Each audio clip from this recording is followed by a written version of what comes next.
Assalamualaikum warahmatullahi wabarakatuh. Tuan-tuan, puan-puan, sidang penonton yang budiman lagi saya kasihi, kita kembali dalam rancangan Syoknya Ramadan. Tuan-tuan, seperti biasa, setiap kali kita menyambut bulan Ramadan yang mulia ini, ada satu hari yang mungkin tuan-tuan fikir iaitu malam Lailatul Qadr. Ada kaitankah malam Lailatul Qadr dengan peristiwa 17 Ramadan? Ada apa pula dengan kaitannya 17 Ramadan? Iaitulah yang kita sebut hari ini dengan nama Nuzulul Quran. Itu bahasa Arab, tuan-tuan. Istilah kita orang Melayu kita terjemah hari ini penurunan Al-Quran. Dia dah jadi istilah Melayu lah, kita sebut Nuzulul Quran tu. Penurunan Al-Quran, perkataan turun itu sendiri membawa maksud daripada atas, benda yang daripada atas turun ke bawah. Istilah kita gunakan kalau kita nak pergi ke satu tempat, kita kata hari ni ataupun besok aku nak turun ke KL. Daripada Johor ni, dia kata besok nak turun ke KL. Sebenarnya turun ke naik ke KL tu? Pergi ke Kuala Lumpur. Macam naik. Menaik ke menurun kalau ikut dalam peta tu pun kita tak tahulah. Turun ke naik. Ada orang kata naik ke JB, naik ke KL. Turun ke JB, turun ke KL. Walau bagaimanapun, perkataan turun itu ialah daripada atas membawa ke bawah.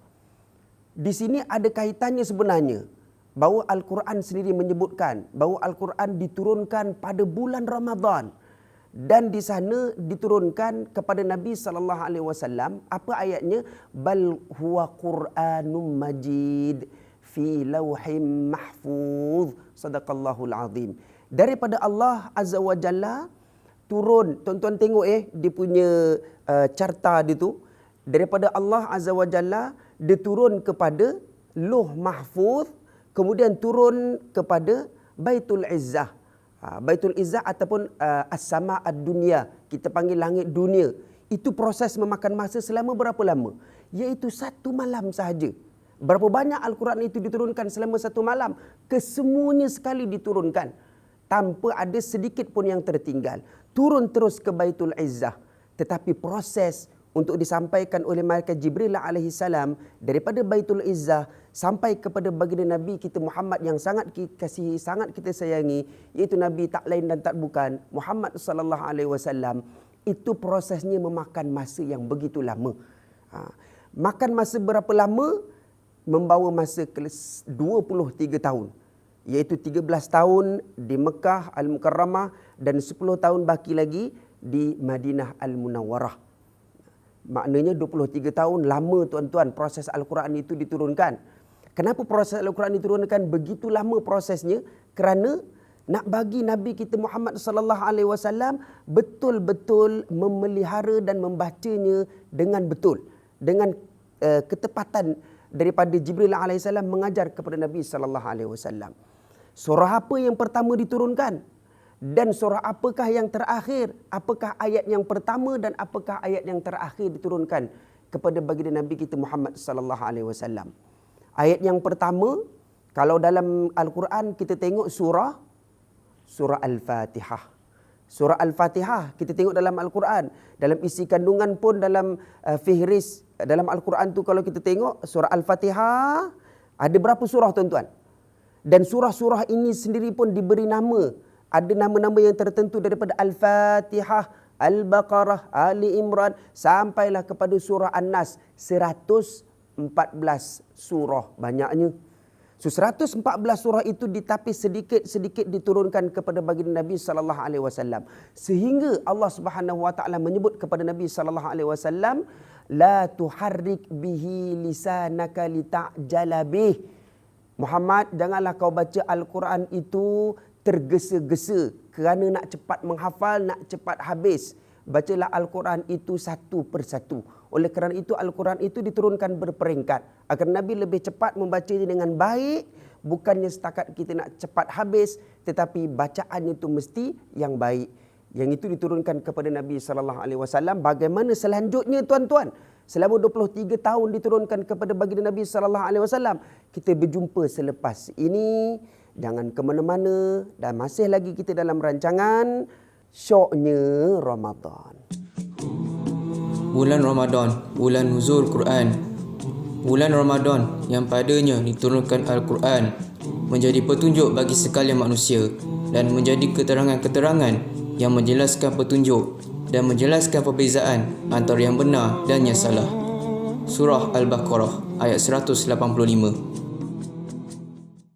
Tuan-tuan, puan-puan, bertemu lagi kita dalam rancangan Syoknya Ramadan. Baiklah, tadi saya ada menyebutkan bahawa proses penurunan Al-Quran daripada Lauh Mahfuz turun ke Baitul Izzah itu memakan masa hanyalah satu hari satu malam sahaja.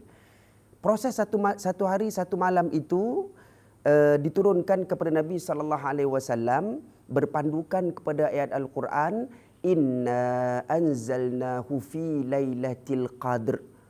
Itu yang biasa orang dengar. Maknanya ada kaitan.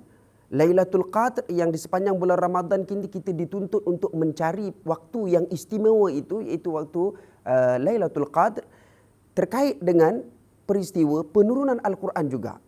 Inna anzalnahu fi lailatul qadr. Diturunkan Al-Quran itu pada malam Lailatul Qadr. Yang kedua, Inna anzalnahu fi lailatin mubarakah. Yang ini jarang orang dengar. Ayat Al-Quran juga. Sesungguhnya Al-Quran itu diturunkan pada malam yang penuh dengan keberkatan. Malam yang penuh dengan keberkatan itu malam apa? Tak lain dan tak bukan malam Lailatul Qadr juga. Dan Al-Quran itu sekaligus diturunkan juga pada bulan Ramadan. Apakah buktinya? Apakah dalilnya? Syahrul Ramadan alladzi unzila fihi al-Quran hudan linnas. Dah, ternyata memang Al-Quran itu confirm lah turun pada bulan Ramadan dan turun pada malam yang penuh dengan keberkatan, iaitu malam Lailatul Qadr. Apa yang turun dulu kepada baginda Nabi sallallahu alaihi wasallam? Tadi kita ada menyebut susunan dalam Al-Quran itu daripada surah Al-Fatihah dan diakhiri dengan surah An-Nas. Betul ke penyusunan dalam Al-Quran itu itulah seperti mana diturunkan kepada Nabi sallallahu alaihi wasallam? Ya, ternyata salah jawapan tuan-tuan di rumah tu. Sebenarnya yang pertama sekali surah yang diturunkan ialah surah tu saya dengar dah tu, surah Iqra pun salah. Surah Al-Alaq. Tapi tuan-tuan kalau nak sebut nama surah Iqra pun tak mengapalah. Surahnya surah Al-Kautsar, dia kata surah Inna A'tayna pun tak kisahlah. Panggillah dengan nama apa pun, tapi itulah yang diturunkan kepada Nabi sallallahu alaihi wasallam, surah Al-Alaq. Bunyinya Iqra bismi rabbikal ladzi khalaq. Surah yang terakhir diturunkan kepada Nabi sallallahu alaihi wasallam surah apa? Juga salah jawapan tuan-tuan. Bukan surah An-Nas tetapi surah Al-Maidah. Ayatnya pangkal yang berbunyi Al-yawma akmaltu lakum dinakum wa atmamtu alaikum ni'mati wa raditu lakumul Islam madina. Sadaqallahul aliyul azim. Ternyata Al-Quran itu memang diturunkan kepada baginda Nabi sallallahu alaihi wasallam satu persatu, sedikit demi sedikit, sehingga dimasukkan ke dalam jiwa baginda Nabi sallallahu alaihi wasallam dan disemak setiap kali datang di bulan Ramadan, sekali disemak, setiap tahun sekali. Tuan-tuan, makcik, pakcik di rumah, adik, akak, abang disemak bacaan Al-Quran berapa kali? Seminggu pun tidak, sebulan pun tidak. Al-Quran kat rumah kita tu pun dah berabuk dah, tak pernah disemak. Jadi nuzul Al-Quran, sebenarnya nuzul Al-Quran ini, bukalah Al-Quran itu, carilah, moga-moga bertitik tolak daripada peristiwa nuzul Al-Quran ini. Biarlah lantaklah orang nak kata, time bulan Ramadan aja buka Quran, time nuzul Al-Quran baru nak baca Quran. Tak apalah, moga-moga kita berdoa kepada Allah agar diberi kekuatan untuk kita dapat terus bersempena nuzulul Quran, bersempena dengan malam Lailatul Qadr, bersempena dengan malam yang penuh dengan keberkatan, Syahrul Ramadan pula tu lagi, kita dapat dikekalkan terus istiqamah untuk dapat membaca Al-Quran lebih baik dan lebih bagus lagi.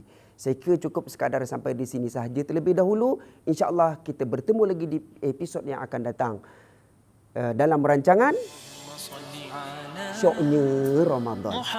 Assalamualaikum warahmatullahi wabarakatuh.